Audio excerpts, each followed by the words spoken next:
తెలంగాణ వ్యాప్తంగా కూడా ఎండలు మండిపోతున్నాయి. సో రేపటి నుంచి ఎండల తీవ్రత మరింత ఎక్కువగా ఉండే అవకాశం ఉందని చెప్తున్నారు. ఇప్పటికే కొన్ని జిల్లాల్లో ఆరెంజ్ అలర్ట్ ఇచ్చారు. అత్యవసరమైతే తప్ప బయటికి రావద్దంటున్నారు. ఇక హైదరాబాద్ పరిసర ప్రాంతాల్లో చాలా చోట్ల నీటి ఎద్దడి వచ్చేసింది. ట్యాంకర్లకు డిమాండ్ పెరిగింది. ఇక హైదరాబాద్ చుట్టుపక్కల జిల్లాల పరిస్థితి ఏంటి నుమాన్ అడిగి తెలుసుకుందాం. Numan, over to you.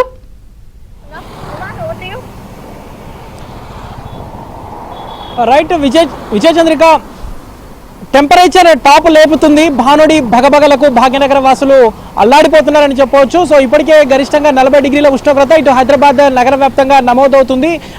గరిష్టంగా చూసుకుంటే ఇటు తెలంగాణలో 41 డిగ్రీల ఉష్ణోగ్రత, కనిష్టంగా చూసుకుంటే దాదాపు 24 డిగ్రీల ఉష్ణోగ్రతలు నమోదవుతున్నాయి. ఇక రేపటి నుంచి వడగాల్పులతో పాటు ఎండల తీవ్రత మరింత పెరిగే అవకాశం ఉందని హైదరాబాద్ వాతావరణ శాఖ అధికారులు హెచ్చరికలు జారీ చేశారు. అందులో భాగంగానే ఇప్పటికే 15 జిల్లాలకు ఆరెంజ్ అలర్ట్ ని జారీ చేశారు. ఇక హైదరాబాద్, రంగారెడ్డి, మేడ్చల్, సంగారెడ్డి జిల్లాలకు కూడా ఏదైతే ఎల్లో అలర్ట్ ని జారీ చేసినటువంటి పరిస్థితి ఉందని చెప్పవచ్చు. సో ప్రస్తుతం హైదరాబాద్ నగరంలో సిచ్యువేషన్ చూసుకుంటే మాత్రం మధ్యాహ్నం 12 గంటల తర్వాత రోడ్ల మీదకు రావాలంటేనే నగరవాసులు జంకుతున్నటువంటి పరిస్థితి. ఇందులో భాగంగానే ఇప్పటికీ ఇటు పర్యాటక ప్రాంతాలు కానివ్వండి, రద్దీగా ఉండేటటువంటి రోడ్ మార్గాలు కానివ్వండి, పూర్తిగా మధ్యాహ్నం 12 గంటల నుంచి 3-4 గంటల వరకు పూర్తిగా బోసిపోతున్నటువంటి సిచ్యువేషన్ ఉంది. ఇందులో భాగంగానే ఎప్పుడు రద్దీగా ఉండేటటువంటి ఐటీ క్యారిడార్ లో ఉన్నాము. మనం చూడొచ్చు ట్రాఫిక్ ఎంత తగ్గింది అనేది కూడా మనకి ఇక్కడ చూస్తే అర్థమవుతుంది. ఎప్పుడు ట్రాఫిక్ పద్మవ్యూహంలో ట్రాఫిక్ రద్దీలో ఉండేటటువంటి ఐటీ క్యారిడార్ ఇటు హైటెక్ సిటీ కానివ్వండి, మాదాపూర్, అయ్యప్ప సొసైటీ, కొండాపూర్, ఆఫీస్పేట్ మార్గాల్లో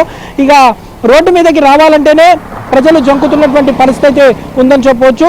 ఇక రానున్న రోజుల్లో ఎండల తీవ్రత విపరీతంగా పెరిగేటటువంటి అవకాశం అయితే ఉందని చెప్పవచ్చు. అందులో భాగంగానే ఇప్పటికే ఇటు తెలంగాణలో 15 జిల్లాలకు ఆదిలాబాద్, కొత్తగూడెం, జగిత్యాల, జయశంకర్, భూపాలపల్లి, జోగులాంబ, గద్వాల్, ఖమ్మం, కొమరంభీం, మంచిర్యాల, ములుగు, నాగర్ కర్నూల్, నారాయణపేట, నిర్మల్, నిజామాబాద్, పెద్దపల్లి, వనపర్తి జిల్లాలకు హైదరాబాద్ వాతావరణ శాఖ ఆరెంజ్ అలర్ట్ ని జారీ చేసింది.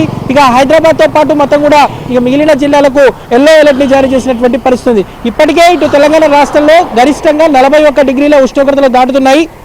ఇక ఇవాటి నుంచి ఉష్ణోగ్రతల తీవ్రత మరింత పెరుగుతాయని కూడా ఇప్పటికే వాతావరణ శాఖ అధికారులు చెప్తున్నారు. ముఖ్యంగా ఇటు ఉత్తర తెలంగాణలో పలు జిల్లాల్లో 45 డిగ్రీల వరకు టెంపరేచర్ నమోదయ్యేటటువంటి అవకాశం ఉంది. అయితే ప్రజలు మధ్యాహ్నం సమయంలో ఇళ్ల నుంచి బయటికి రావద్దంటూ ఇప్పటికే వాతావరణ శాఖ అధికారులు హెచ్చరికలు జారీ చేస్తున్నారు. అవసరమైతే తప్ప అనవసరంగా ఎవరు బయటికి రావద్దు, బయటికి వెళ్ళినప్పుడు ఏదైతే కొంత సేఫ్టీ ప్రికాషన్స్ తీసుకొని బయటికి వెళ్ళాలంటూ కూడా ఇప్పటికే వాతావరణ శాఖ అధికారులు హెచ్చరిస్తున్నటువంటి పరిస్థితి. సో ఈ రోజు నుంచి మరో వారం రోజుల పాటు ఎండ వేడిమి మరింత పెరిగేటటువంటి అవకాశం ఉంది. మరో 5 రోజుల పాటు రాష్ట్రంలో పొడి వాతావరణం నెలకొంటుందంటూ కూడా ఇప్పటికే వాతావరణ శాఖ అధికారులు హెచ్చరిస్తున్నటువంటి పరిస్థితి. మొత్తానికైతే సూర్యుడు సుర్రుమనిపిస్తున్నాడు. పెరుగుతున్నటువంటి ఎండల తీవ్రతతో ప్రజలైతే అల్లాడిపోతున్నాడు.